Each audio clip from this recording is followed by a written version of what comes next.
I believe we are live. That we are.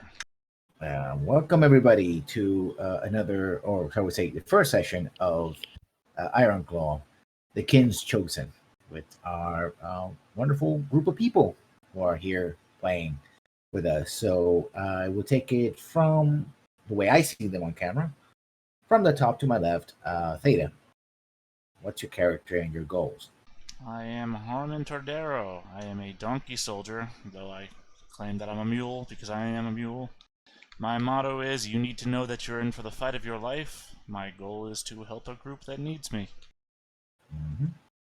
Followed by Aclanoid, your character, goals, and motto. I am playing Spencer McDougall, the calculating raccoon spellbinder, and my goal is, hold on, let me just scroll down and check it. Best a threat to the crown. Griffin, you're up next. Hello, I'm playing Gregory Varkin III, a lion elementalist with a vain personality. His motto is that I'm fit to be the king. Hidden? Muted, I think? I'm playing Dax, the cheetah spy. His motto is fortune favors the bold, and his goal right now is to get out of town. Finally, we have friend Norman. Yes, hello. Yes. I am playing Vesper the Presbyter. I'm a raccoon almoner. And my motto is keep your faith alight, but keep your powder dry. And my goal is to give charity to the needy, because I'm that kind of person. It's a good person to have on your side. So, we begin, as we left the last time. You are in the Isle of Corwin. Not to be confused, I know, because some of these names are confusing. We may clear it up as we go along. With Caer Tolwyn, which is the capital of the Isles. You're on your way to the small thorp of Shadowcross to investigate a series of attacks on caravans by some bandits. I hate to have a quick question. A thorp is only 10 people. Is it larger than that? As far as you know, it is between 10 to 40 people. Okay, so it is that tiny. Okay, just checking. Yeah. As far as you know, you've never been here before, except for people who have the local knowledge. I think Spencer's character has no local knowledge, and he said, "Yeah." When asked, he was like, "Yeah, this is a small area." So yeah. Well, I'm also asking a follow-up question. I thought we all set our local knowledges. I mean, I set mine to the Isle of Corwin. I don't think I was supposed to set it differently. Oh, right. I probably should have asked that at some point during creation. It slipped my mind entirely. I assumed that when you told us that's where we were, that's what the character creation says you're supposed to write it down of where you're going to be campaigning, so that's what I did. Well, there should be the Isles in general. Okay, right. So the whole Isles. Okay, roger that. All right, my bad. I just wanted to make sure. So we're going to a tiny place. All right, I just wanted to make sure. Yeah, and the this island, basically, it's an archipelago, but it has 4 main groups of islands. One in the north, cardinal points, and in the middle, it's what's called the Emerald Sea.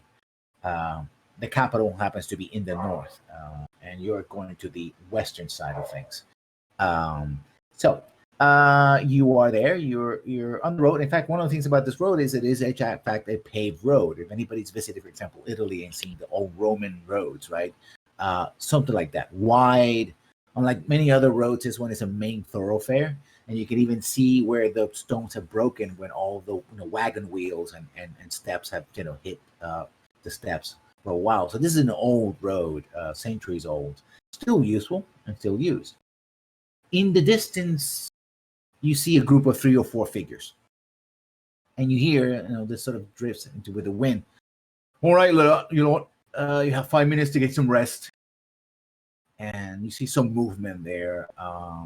What do you do? They're out in the open, by the way. They're not hiding. It's just 5 figures, right? Are they flying any colors or anything? From this distance, they seem to be rest and may have some tabards, perhaps, but you have to get a little bit closer to. But we can't see the colors from here? Gold and blue, mostly. I mean, it's kind of hard. It's basically seeing people like down the road, and you have to get a little closer to get some of the. Well, the purpose of a flying colors is so we could see them at a distance. Does anyone know what gold and blue means?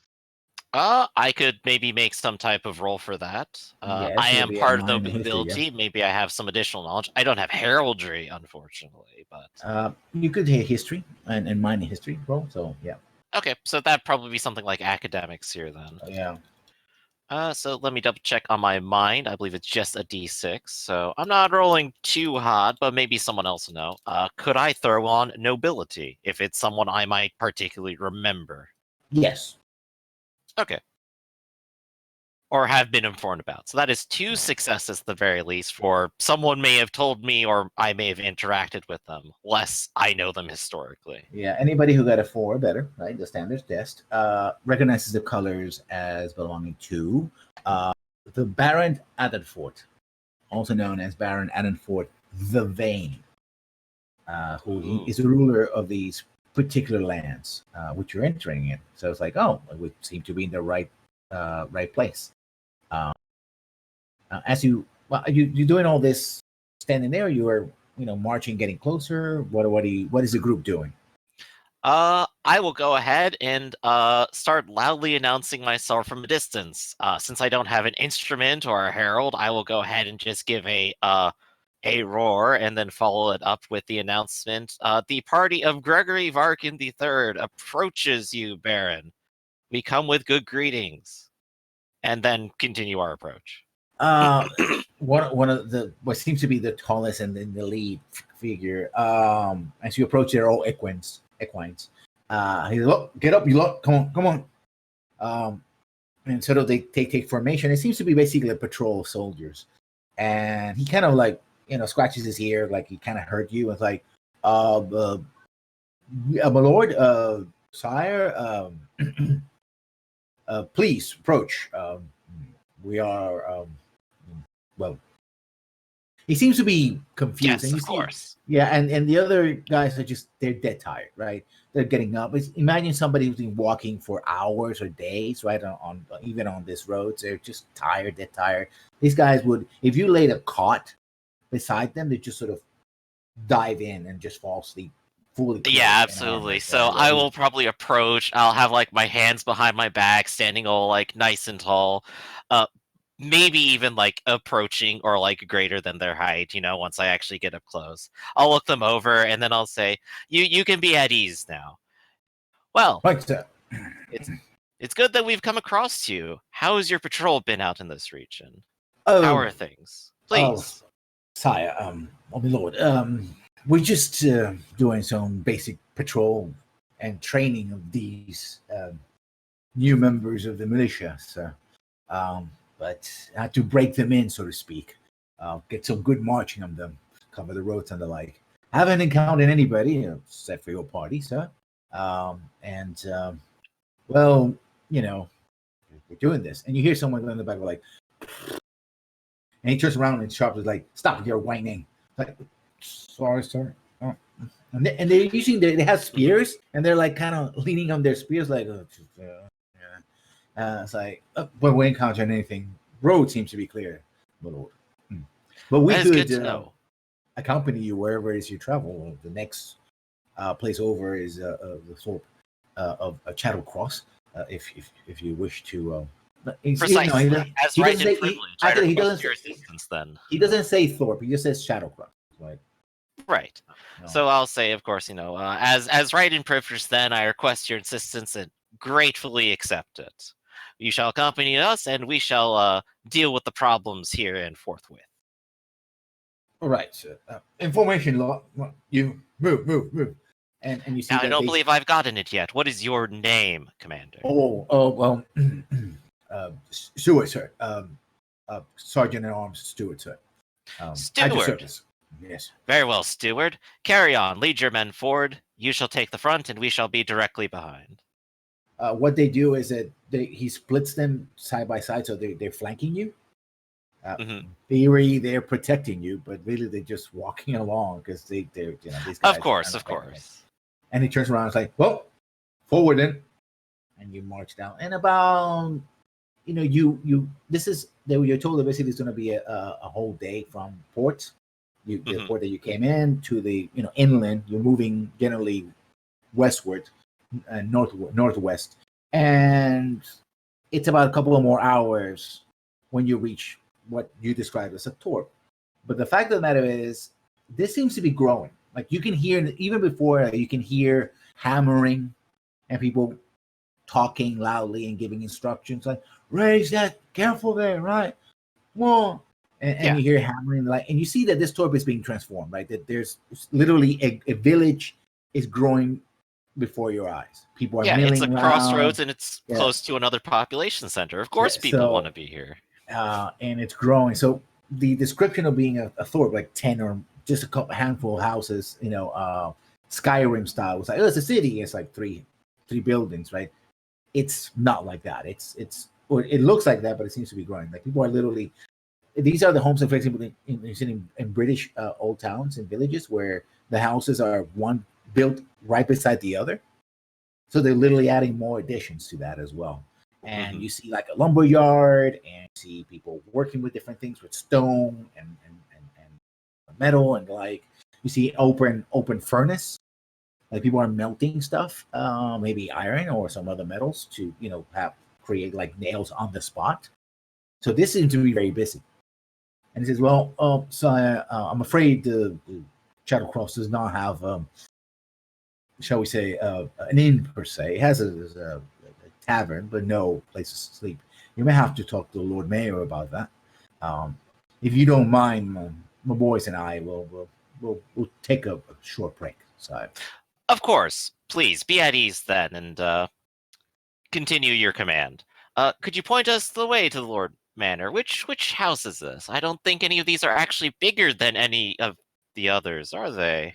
I wonder if he actually not has really. much space. You see that the houses are, fairly, two stories high each. You see that as a sort of the main road, the road you come in intersects the bridge. It crosses basically a large stream, right? A wide but not very deep stream. Again, east to west. And as you follow the crossing road, it leads right into the center of town, to the village square. And Mhm. there's a larger house, like double the size, which is sort of turns the corner in the Yeah. village square, which really the village square is more like a triangle. And this is at the base of that triangle coming up from the road. And you know that these village squares exist for market days and celebrations and stuff like that, and announcements. So that's why they exist. And you're told to that's the direction. And you see that the Mhm. other horses, they just go directly to the local well and start putting water over themselves and drinking it and stuff like that. They're exhausted, right? And someone that just sort of sit down against the well, like, they Right, basically of course. think of it that they were basically on basic training, and this guy's been riding them hard. Yeah, they're Hard. exhausted, they're taking a Yeah. break, and we're feeling all good and fresh. So Yeah. let's go straight up to the mayor's house. Let's knock on that door. Let's introduce ourselves. Um, someone opens. Actually, when you knock, the door is not even closed. So like it kind of slides a little bit open. And you hear, just a minute, I'll be right with you. And out from inside comes a tiny little shrew, a female, and she is, has a cloak and not a cloak, but an apron and all that, and sort of clings her hands. It's like, oh, I was just making some bread. Excuse me, who you might be? Hello there. It's a pleasure to meet you. I'm Gregory Varkin III. I'm here on behalf of the of King Ironclaw. We are the king's men, and we are here to deal with some of the bandits in the region. We would like to speak audience to the mayor, if you would. You from the High King? You say? Yes, You, absolutely. Please well, send for him right away. this is come in, come in. You shouldn't stand outside. Come on, I'll fetch him. I'll be right back. Yes, Sir. and now And she just runs away. Sir, we have visitors. And it's like from upstairs, like, what is it? And it's like, and hear like loud stomping sounds as somebody comes out. And it's a boar, right? And he comes in. It's like, and he has voluminous robes, and he has this sort of chain with a sort of like a half shield thing, and sort of a patch of office, in the like golden, and he's like, and he sort of bows to you. He's like, "It is my pleasure to have you in my home, sir, sire. Please take a seat, and your companions as well. Lydia, feed some something. Get something, some drinks or something. Come on, shoot. And she's like, yes, sir. And she just books it for the kitchen. I'm afraid we were not expecting you, sir, but here we are. And sort of crosses his very beefy arms, and you see that underneath like his collar, so like he has like nicks and cuts, like somebody who has seen hard work. This is not a man of nobility by any stretch. It's somebody who is basically from the town itself, probably chosen by the town leaders, right? Sort of Right, he's like down of low nobility at best Yeah. here. He probably has landed gentry at most, and recently so. Right?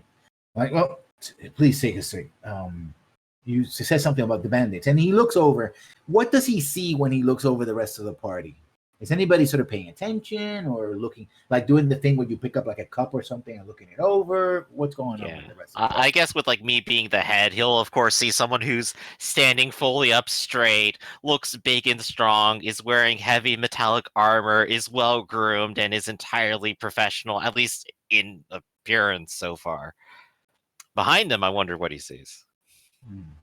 What is Harmon doing, for example? Yeah, I'm like behind him and to the right, standing full attention, perfect, immaculately groomed as well, shining Aerith armor, which is stands out anywhere you go.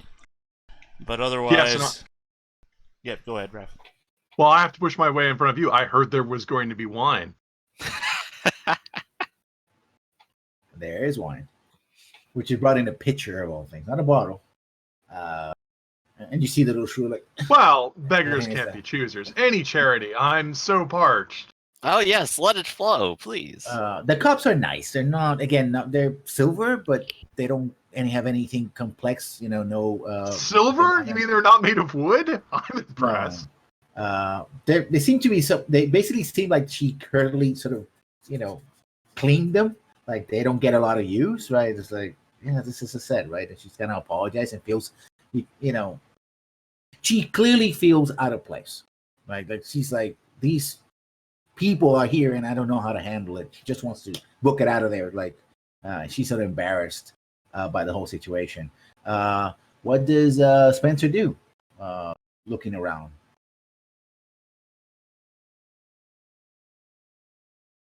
Nothing. That's you, Arcaloid. I know. I was swallowing something. Okay. He's standing among, Tordero and Vesper and everybody. Just sort of, he has his hands folded. He'll take a cup when it's offered, of course. But as befitting a mystical cognoscenti, he keeps to himself and lets people speak so that he can garner any information and secrets from them that they let loose. Mm-hmm. Yes, like a shadow. Yeah. You and Dax, you notice that at first glance this looks very roomy, very sort of down to earth, but you also notice that a lot the decorations that they exist are very martial in nature. There is sort of like a half spear mounted on a wall, right? There is a tapestry about soldiers, basically knights walking to wherever, right? And they're different. You have equines, you have a mixture of equines and boars with some wolves and stuff like that.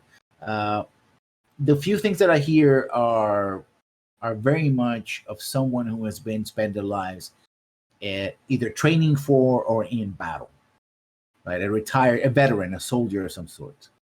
So that's what you see, right? You don't see, for example, Vesper, you don't see a lot of religious symbology. Most people in their homes would have some kind of, some kind of statuettes or other symbols just somewhere in the wall saying, hey, I'm a believer of. You don't see any of that here. Not entirely unusual, but you kind of notice, right? You didn't notice the absence. So you're seated, and he says, well, my sir, Amir Murray Duncan, As you've seen, we've been very busy these outside. Can hardly sleep these days. So much work. But you said you came here to deal with the bandits. My lord, Yes, so we had heard. Please tell us. Tell us well, more really, about your story. the thing started about a couple of months ago. We had a problem where, well, the mine is new, and it's one of the reasons why it sort of waves outside, and that's when you notice the door is still open, and this come on, and she comes to like, oh, and she notices the door, slams it closed, and just books it back to the kitchen, right? It's like, good help these days. Yes, well, the mine opened up a few months ago, actually in the middle of winter, really, and has attracted a lot of people. But it seems that someone has been preying on the ore shipments out of the mine. It's mostly an iron mine with some, at least, an adjacent tin um, um, vein, so it could be more than that. But I'm afraid that if more of the shipments get hit, well, then it won't be viable for long. And if the rain comes, people don't have a job. You know. And when he said the rain comes, he knows that there's been flooding in the last couple of years, like last year. So crops have been bad, and so people have been using whatever cash they can do to sort of supplement, be able to get extra grain from the royal granaries and that sort of thing, which are running low because of the last couple of years. The problems last year's with both flooding and other environmental problems. So yeah, I mean, if the mine collapses as an economic thing, for at least from the way the mayor is describing, then it's going to be a problem for this growing town. It could all become a ghost town pretty quickly. I mean, the barons men supposed to be dealing with it, and they're patrolling the roads, but they don't seem to be able to get a hold on these bandits. They haven't killed anybody yet. Maybe roughed up a couple of people, but nothing more than that. So at least they're not the cutthroat type. At least not yet. But what are they doing with all that iron? I have no idea, and that worries me. Worries me a I lot. suppose the simplest idea would be perhaps they're selling it instead, taking from your profits. Who would hoard that much iron? How close are we to a river or the coast? To a river. I mean, there's the main stream that I mentioned just outside town. The reason why it's called Shadow Cross is because it goes over this river of the same name, right? So they could, in theory, float the steel out of here on riverboats. It's a stream. It's very shallow.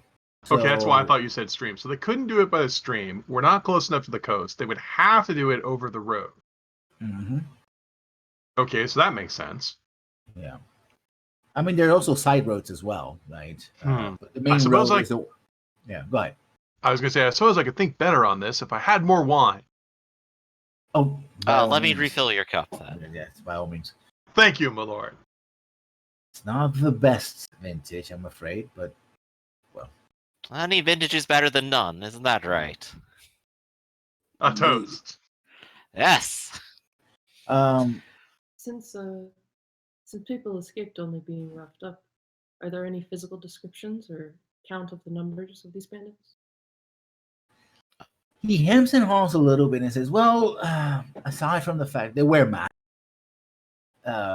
elaborate masks, in fact, but aside from that, I think most have described them as being just and he sort of rolls his eyes, canine persuasion. That's the best we can get them. And anybody can do a sort of a mind and perhaps some other skill that allow them to sort of get inquiry, perhaps. Inquiry, yeah. So I'll go ahead and give that a shot. I'll have 2d6 on it, and let's see if I can press the question a little bit with one success. Well, that's a solid success. So, yeah. you sort of feel that he doesn't.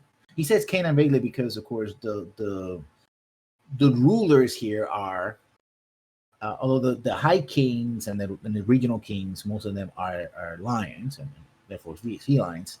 Mhm. The older nobility, which Baron Adafor seems to be part of, are at least either wolves or foxes. And so he feels uncomfortable pointing the finger at Canaans in general because, it's sort of like he's sort of pointing the finger at the very people that are his bosses, technically. So he's like, Mhm. you know. Also, and this could be a religious check, perhaps. Well, it would still probably be inquiry to just press the question on it, regardless. No, but there's another aspect of it that people have been listening to what he's saying. Also, why it makes him nervous. So a mind religion perhaps might be a Academics, then, yeah. academics to roll. A 6 will do. Is that most of the druids, which we haven't met any in this area at least, are also tend to be canines, particularly wolves. We don't go by the totals of the die. We go by each individual one. So you got a Mhm. 5 and a 1. 5, Yeah, yeah. I this just is a forgot. Yeah, so success-based game. you got success, so you got a 4 better. So yeah, you made it right. It's that. So that it's like that could be something, but since you haven't seen any druids around, it's like why would he be worried about that? So in essence, the divide is that the older. Yeah, that's not. Don't worry about it. I found out I had another die, but it came up 1, so who cares? Yeah, Mhm. the older ruling classes were canines, mostly foxes and wolves, particularly wolves, and the newer ruling class is feline, particularly lions. So there is a sort of old divide that most people don't talk about because it's like it doesn't concern them particularly. But somebody like him, who is an up and coming leader, has to thread the needle, so to speak. So that's why he seems to be very nervous about talking about that. Well, there are plenty of common dogs about, so that should be what we would suspect first. That too. Well, suspicion and- is meaningless. We should go out there and confront them about their own motives. Once we have evidence, of course. Well, the evidence, of course, will be that they're in the midst of banditry. And you're saying this all out loud, right? You're in front of him. Yes. Yeah, of course. And it's like, yes. Well, if I wish I had more information, perhaps the Baron himself might know more. I rarely speak to him these days. But if you wish to rest here, I have some accommodations. And he points at the fact that he has some downstairs, and upstairs I have some guest rooms. And I could arrange for some of the good neighbors here to for you some good bedding. I'd be gracious for the offer, indeed. My companions would love to rest in your village. I'm gonna have to split you up because I don't have rooms for everyone. There is an inn that is going up, and perhaps could be done by the end of a fortnight or so. If they get their lazy backs into it. But that's neither here nor there right at the moment. If there's anything else I can do for you, my lord.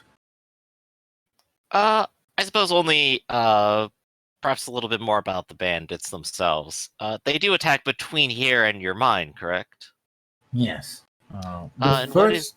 Yeah. Go Well, ahead. the first notice we had, and we didn't think it was much of anything, was that there was something being stolen from the mine. But the Baron doubled the guards there, and that seemed to have stopped. And so now they switched to attacking the roads, the caravans, that is.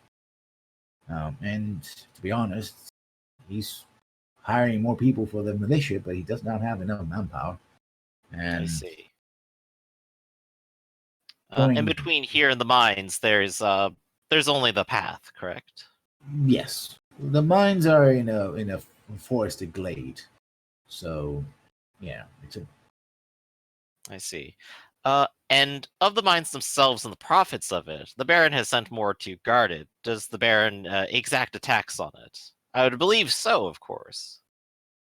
Well, my lord, the thing is that it is his wife's family that owned the mine. They're the ones who searched for prospectors and found it.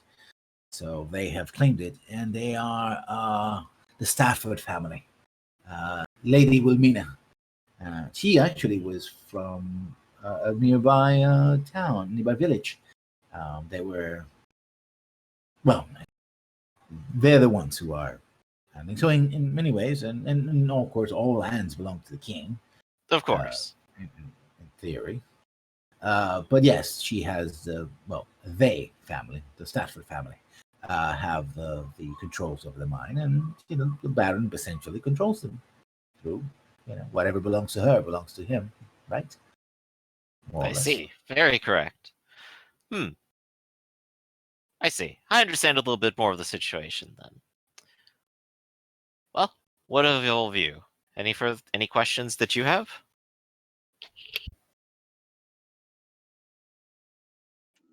How many bandits None have at the been? moment. How many bandits have been seen in one place at one time? About a dozen, half a dozen to a dozen for attacks. They seem to be very well organized, which means I guess they're not really out as far as it's going. They leave their people their possessions. They don't even take their denarii. They just take the iron.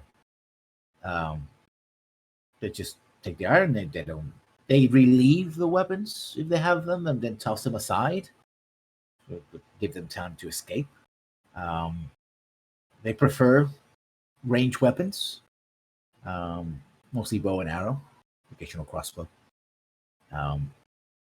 One of the caravans heard that there was somebody took a shot of them, a gun, rifle, perhaps musket or fusil, but as a warning shot. But I haven't heard anything more of that. It could have been their nervousness, although firearms have a particular sound.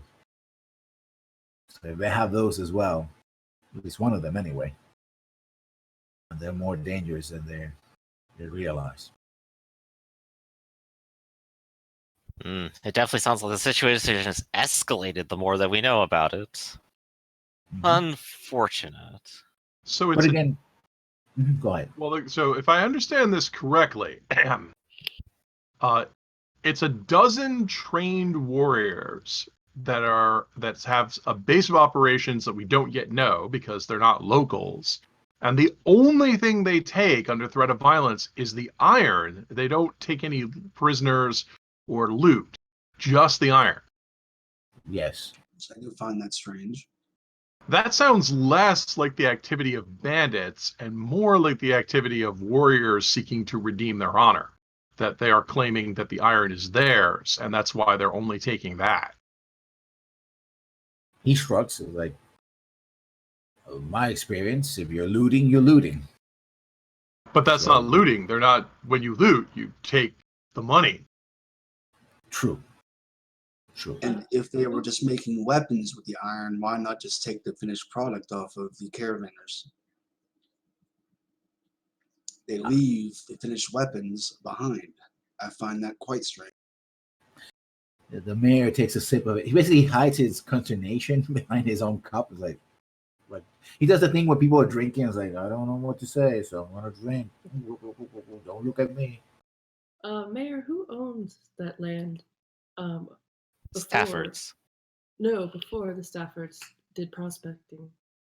Has it been in their family for generations, or did they come into it? Oh, there's been the Baron's family. Well, it's mostly the Baron's family. I've heard that there was a bit of a dispute about the Sac borders with the Northern Battery, the Baron's brother. But of that, I just heard rumors about it. Again, the Baron will probably know more. It's right on the border. Mm.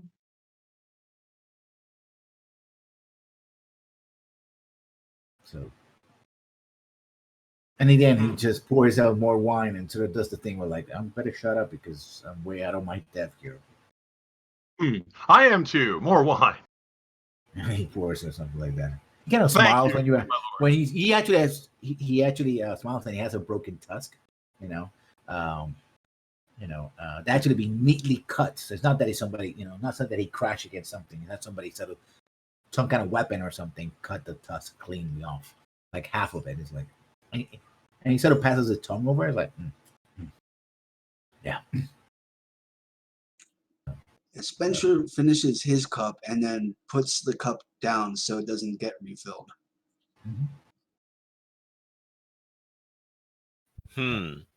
Well, it seems as if that's all the business we have to consider for now. Frivologies, then. Let me tell you about the recent happenings in my fair city. I'm sure they will entertain you for hours on end while we rest here for the night. He nods, but and so we go a little bit fast forward, unless somebody else was going to add something to this. Yeah. He's very much complete. You talk about the privy, gossip over the privy council and this and that and all these things. It's like, yeah, it's like somebody talking to an engineer. Like somebody came out of the street and walking to a party of engineers, for example, or doctors. They're all speaking basically jargon, and he's like, I guess I gotta just take my drink and just listen to it politely until we're done, right? He's not rude about it, but he's like, yeah. And Giraldi just keeps blocking every motion. It's just pointless, It's all posturing and ego, and So I have to posture even more. You see. Yes. This frees up everyone else to go off and do anything else that they want, I assume. If they wish to do anything in town, of course. There's a local shop, but mostly it's for agricultural products, right? And there's there usually you have a blacksmith, you have an agricultural shop, basically like seeds and that kind of thing, and feed for animals. And you have a tavern. So when people finish up for the day, they will mill to that tavern. But and that houses, there's not a lot here. Most of the stuff that you would expect in a growing village is literally being under construction. And depending on the status, it could be from several days to weeks. He mentioned a fortnight for the inn itself, right? So they're still building things. So I will have to address the mayor and say, you'll have to forgive me, and I understand this is a small town, but I didn't see a chapel or other place of worship when I arrived. Where is your spiritual advisor? Oh, well, the Baron asked to have a chapel built in his manor, and our local priest volunteered to be his spiritual advisor. And so we're not really without one at the moment. My goodness, you poor souls, living without direction and under the duress of bandits. The sheer everyday terror that your people must live under must be unbearable. I'm lightheaded just thinking about it. I need a drink. And he goes like, and another bottle. And she basically swaps the now empty jug with another jug, right? She's apparently pouring in the kitchen. Like, thank you. You've saved my life. And when you would talk about religion, his eyes like, he just gets that very fascinating brow, like, really? Like, I haven't never heard this before. He doesn't seem to be a particularly keen believer on anything, right? Not offended, but it's like, I'm gracious enough to let that slight go, especially because, wine.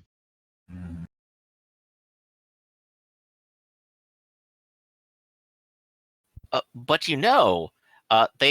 the rest of the townsfolk will be gathering at the tavern, it seems, engaging in, of course, vice of all things.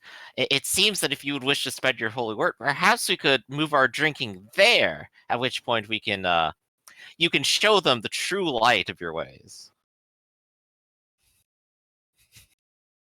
That's an idea. And when you say that, he's like, the mayor's like, sure, I'm sure the tavern keep would not mind having some fresh Customers. Oh. Yes, come join us. We can drink together. Oh, my lord, I am afraid I'm very busy. And he points over his shoulder. There's a table with papers and inkwells and all that. And apparently he's basically at the center of keeping all this construction sort of on track, right? If anybody sort of wanders over to where the table is at in the talking, he's not hiding it. You probably would see like bills of lading. You would see letters, people sort of complaining, like, we're running out of this material, that material, or there's a lot of notices from lawyers of all things. People sort of started accusing each other and getting, trying to get legal advice because, of course, everybody's scrambling for land. So, oh, your neighbor this and that. So a lot of sort of neighbor disputes, like, who owns what, where's your, where's mine, where's yours, it's a territorial dispute, and he seems to be inundated. There's like dozens of these papers, some rolled up, some stretch. There's a couple of books there as well, and stuff like that. So it's like, yeah, they don't seem also to have a printing press here. That's not a thing that has arrived here in this in Chattel for across. So eventually, probably, but not. So most of the stuff is just done on regular paper and by hand. Where, for example, Well, they don't have a scriptorium. I mean, they don't even have a chapel. Yeah. Right, so this one person is probably writing every single thing in town. Mm-hmm. And also bouncing the books and also managing the projects, and he's got his work cut out for him. Mm-hmm. Boy, am I glad I'm part of the wealthy nobility that doesn't have to worry about doing such work at all. And he sort of gets up when you mention going in, and he says, well, and it's by this time you've been talking about for a couple of hours, especially now you've been describing all the gossip there. And so now it's getting late, and start seeing people lighting candles inside their homes. And that seems to be the main illumination of town. Maybe somebody has in front of their establishment, may have, like in front of the inn, they have not torches, but lanterns. And that's about it, right? So darkness is coming, and also a slight rain has swept in. A couple of days has been like not squalls, but sort of like brief rain, like just rains for a couple of minutes and then dissipates, and then half an hour later it just rains again, which means that a lot of the places that are now paved, which is anything outside the main street, is a muddy, mucky mess. Mm-hmm. And people are working on that as well. So. Of course. Well, that sounds like perfect weather to go inside to a warm tavern and enjoy a drink then.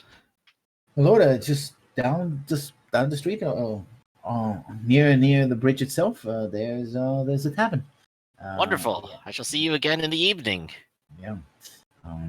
And of course, would you be so kind to tell me who will be staying here in my home and who will be staying perhaps in a neighbor's home? I need to arrange that. Well, how many rooms do you have here in your home? How many can you accommodate for? He can just do visitor rooms, which makes it pretty big. And maybe a sofa. A sofa? Dare to dream. Yes. Where he got it. That sofa does seem awfully comfortable, though I would recommend Harmon and I stay together here with you. And the others can spread out around town. Yes, and I'm sure everybody can spare a spare bedroom or something like that. Yeah. And of course, the couch is free. It's time for coin med. So yes. So you're going to go to tavern. You're going to go to sleep. What are you going to do? You're going to talk to other people across town. What are your plans? I'm going to go to the tavern. If anyone is going to accompany me, they can. And if they do, I would recommend we all collectively make a gossip check to see what we can pick up on in town. Spencer maybe someone has an eyewitness account. Maybe someone knows who used to be out here before. Maybe someone saw something today. We'll see what we can gossip up. That sounds like an excellent plan. I want to wait until we're away from the mayor before I have some discourse with Sir Harmon. Sir Spencer. Wait, look at the wrong names here. Sir Gregory. Derp. Yes. So I imagine on our way out, once we're a few a little bit down and we're going down the square, you'd probably open up then. So, what's on your Okay. mind? Well, so who among us are skilled rangers or woodsmen? Well, my father taught me how to do a boat, but that's the furthest thing from the woods I can imagine. Yeah, because I'm thinking we're a pretty academic bunch, aren't we? Guilty. Not guilty. If only I brought. Yeah, go ahead. I'm just thinking, like, yeah, we're a bunch of academics. None of us know anything about, digging for clues or skullduggery. I mean, look at, the cheetah here. Obviously the most innocent milksop of a face I've ever seen. Nothing artful about them. It is true. I can think of no one more harmless or more trustworthy than them. Well, if I You may guys are speak too kind. Oh, sorry, go ahead. Oh, you guys are too kind. Thank you. Please. Don't worry, we'll protect you, seeing as you are naive in the ways of the world. But speaking more candidly, this sounds, if I may, this sounds to me like a failure of diplomacy. Bandits are venal sorts who don't usually leave money or witnesses. So whoever's taking the iron has something about it. I think gossiping with the locals is not a bad bet, but I really think that we should attempt to parley with the bandits themselves. And unfortunately, well, I'm not as young or as quick as I used to be. So my days of, let's see, Cheetah is plains. Spencer, you're another cat, aren't you? No, raccoon. Raccoon. Oh, so we're raccoons. Okay. Are Yeah, you? so you two are forest adjusted, and I'm also plains. And I think Well, Harmon the we're donkey's also plains, isn't it? we're Yes. also wizards. Did we make raccoon our dump stat? Yes. Yeah. See, we're terrible excuses for raccoon. But I'm a fantastic lion. But But you're you're plains. uh, And Dax is also a plains. Harmon, what are you again? Planes. Yeah. yeah. Well, I suppose we Better- could go get lost in the woods. I think I am in agreement with you, however. Getting lost in the woods together, while certainly an exciting adventure, may not be the brightest idea initially. However, it does seem like it is fairly easy to get these bandits to appear. And if we did wish to talk and maybe parlay with them to some degree, or at least get their attention, or hear out their motives, it does seem entirely possible we can do so. Well, they probably would only attack us. They're cherry picking, so they would probably only attack us if we went to the mines. Maybe we should go investigate the mines. That might be something better suited to us. It is true, I do agree. There is also the Baron, of course. If we go to him, he could perhaps indicate perhaps the depth of this problem. Perhaps he already knows who these men are, but Okay. has not said so yet. Well, then I would suggest that Spencer and myself, being well-spoken individuals who we understand the common people, that we would also we're nocturnal, so we can just go at night. We don't care. Yeah. I forget. Are cheetahs dawn and dusk, or are they night? Day actually. Day, actually. Oh, right. Yeah, Yeah. because when you're running 60 miles an hour, you want to make sure you can see where you're going. I'm also nocturnal, oddly enough, but No, yeah, lions come out at night. They're mhm. scary. Well, Well, yeah. So it's So- weird when they say the lion sleeps tonight. That song is just full of lies. So I would suggest that maybe Spencer and I. So Team Gossip might be you and the cheetah. Actually, Spencer, how are you with gossip stuff? I have a D6 in it. I do plan on making it better. You're more talky. Okay, I think I would like to go check out the mines. Would anyone want to come with me when I go check out the mines? Yes. Harmon, I would recommend that if our priest here goes to check out the mines, that you accompany him, if you would. Do you wish me to leave you alone? I wish to assure his safety. Very well. I'm flattered that you care that much. So yeah, so I would suggest then that Harmon and I would go check out the mine. And I guess the three of you should probably talk to the locals since you're good at that. Agreed then. So it is decided. I wish, of course, you the best of luck. Well, I'm well fortified. So, That's a one. yes, excellent. Yes, I should be safe in town, and well, given all things, Stewart is here. I say, like, looking probably across the open area, probably to where his group is probably still resting, or maybe like poking around with their spears a little bit. Oh no, They long are gone. long gone. Yeah, Okay. we're talking about hours, right? Either I'm they're sure they'll be back in time if anything were to even happen to the village. Mhm. Yeah. So you have this split. Gregory and Dax will go to the local tavern, and Spencer and that the name. No, team mine is Harmon Vesper, and Vesper, yeah. Vesper. We're Yeah. team mine. Team Gossip is Gregory, Dax, and Spencer. Okay, so you make the split. Let's start with the gossip. Let's run the gossip thing. There's a couple of rolls to get those out of the way. So you go into the inn, and this is to set up the scene. Very much a timber and wattle building, and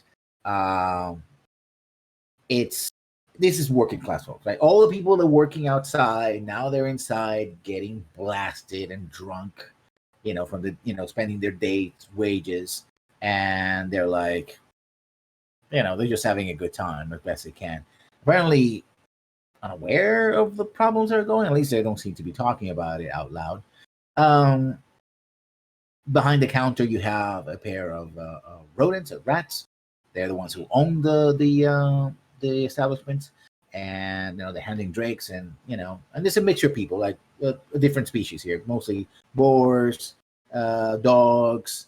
You have the some shrews, right? Sort of the working classes of the Isles are fully represented here. You didn't see any beasts of burden outside, so nobody rode into town to get here or right there. So those you saw those across. People are sort of when you came in, you saw them being hitched to to pulleys, stuff like that, to raise timbers and move things. But now apparently they've been either taken out or shuttered away for the night, so none of them are visible. And simply nobody rode into town with them. So what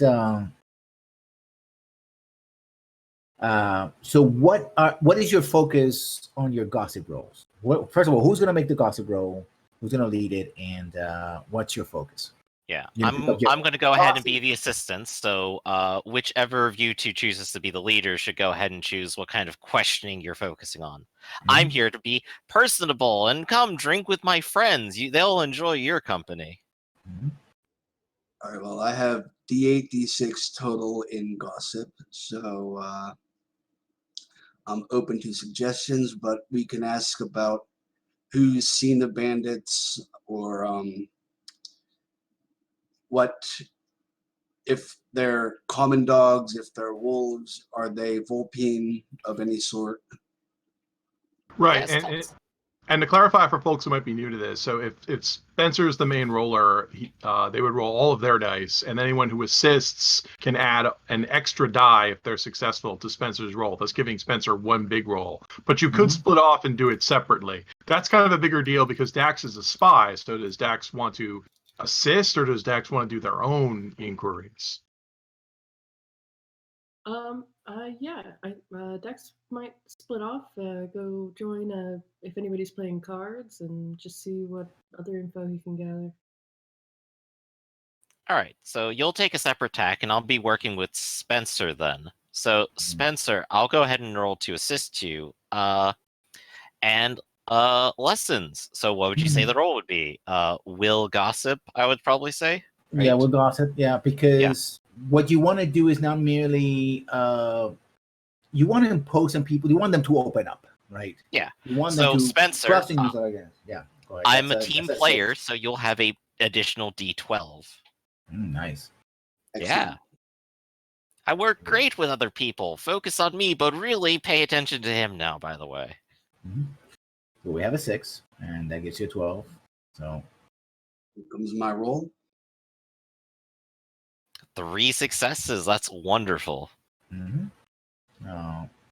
And especially with that 6, it takes you a while, right? People are talking, and some people are concerned. Some people think this is just exaggerated. But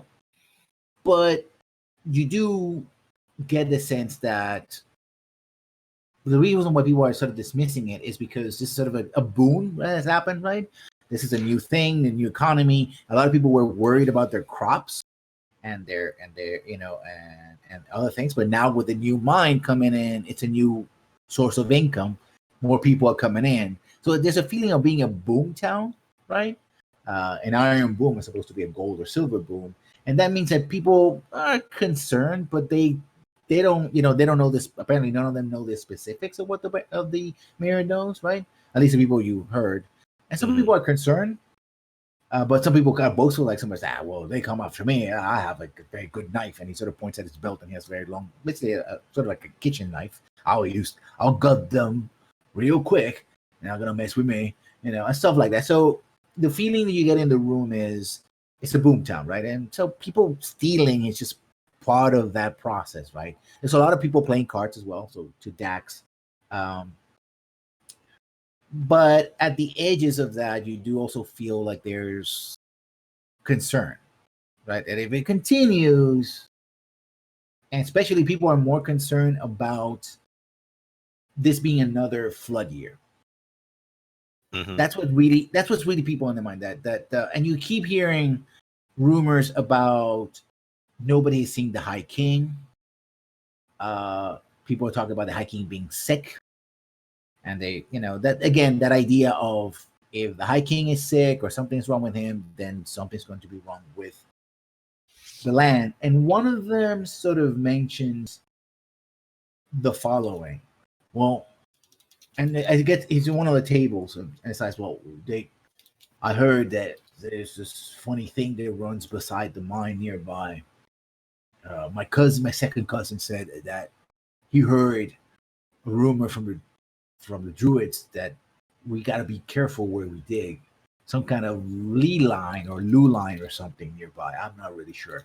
And the other guys look at him like, they kind of looking like, what kind of orifice you're talking out of, because it's what are you talking about, right? I don't know, because that's the thing. It's you got to be careful where you dig. So that's the thing happens. So it's like what? Huh? What? So that's basically what you get there, right? Just a moment. Mm-hmm. All right, quick little break then. So I've gone ahead and started adding to the notes here. What was the mayor's name again, if anyone remembers? The mayor's name was Mayor. Brilliant. What about the Baron? I believe the Baron's name was My Baron. apologies. Yeah, go ahead. Lessons, quickie. Mayor's name. The mayor's name, if I forgot, what was the mayor's name? They call him Madu. No, not Madugo, because that's Spencer's name. Duncan. His name was Duncan. Spencer's Duncan. the mayor. And the Baron's name was Adderfort the Vane. Adderfort the Vane. He doesn't have a last name. Haha. He has to inherit it from his wife. Yeah. His family, the wife family is It's the Staffords, and her name is Wilmina Stafford. Wilmina. Yeah. So where were we? Yes, that's the main concerns, right? Dax, on the other hand, you're gonna make a roll, a similar roll to what I made. Cool. Observation Yeah. roll. What do I roll? That would be mind. It would be very much the same gossip, so it would be mind and what else? Let me see. Mind and gossip. Mind and gossip. Yeah. Yeah, there is a gift called Streetwise, but I don't think spies start with that. I have it actually. I picked it up. If you gossip among the underclass and criminals, you would get streetwise. Mhm. Okay, and that's adds a D12. That is correct. It's a whole D12, but only when gossiping with criminals. The shadiest table in the whole tavern. Yeah. You find a table in the corner where people are playing cards, and you see quite a bit of stacks of silver. Most people here, it's a small village. People don't have that kind of money. Period. I mean, it's but they seem to have a little bit more money than usual. And you're like, and they're confident enough to sort of to just show it like that. So it seems to be much of a higher stake game than usual. And so you sort of drift over there. And what was your role? Just a second, rolling now. Oops. Do I have to ask a specific question, or I can just roll and see what info I get? What do you?